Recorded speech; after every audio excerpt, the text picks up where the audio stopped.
गोटे बुढ़ा लोक थिला जे लाइट हाउस को चलाउथिला।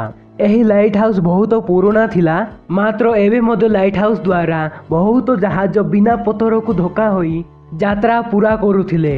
एबे एही बुढ़ा लोक पाखे बहुत सीमित मात्रा रे तेल थिला, जेउथिरे लाइट हाउस रो लाइट जळुथिला। एथिबाई से जत्न पूर्वक व्यवहार करुथिला। गोटे दिन गोटे पड़ोसी लोक ता पाखे आसिला आ कहिला कि मते तेल आवश्यकता अछि घरे उज्जवल करिबा पई। तेबे कोन आपण मते टिके तेल देई पारंती?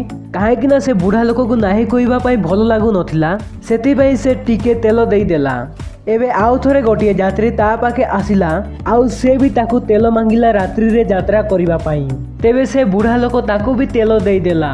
एबे आसंता रात्रि आउ थरे ता पाखे गोटे माँ आसिला। से कहिला मते निज घर पिला मान को खाद्य खुआइबी उज्जवल रे, तेबे मते भी टिके तेल देई दियो। एथर भी आउ थरे तेल देई देला।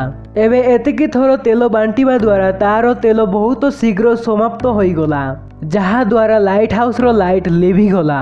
आउ पोरे से रात्रि रे ही केते जहाज पत्थर को धोका हेले, जहा द्वारा बहुत लोकंक मृत्यु होई गला।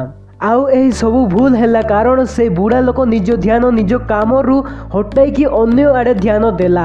से निज प्रधान काम को ही भूली जाइथिला, जहा द्वारा ताकू आउ अन्य को बहुत बड़ समस्या को सामना करबा को पड़िला। केते थर एमिति हुए कि आमे आम सहित होउथिबा विषय एते हजि जाई थाउ कि परे आमे निज मुख्य काम को ही भूली जाई थाउ। आमे से मुख्य काम को ही करि न थाउ जेउथिरे आंभर लक्ष्य पूरा करबा को सबुठु गुरुत्वपूर्ण।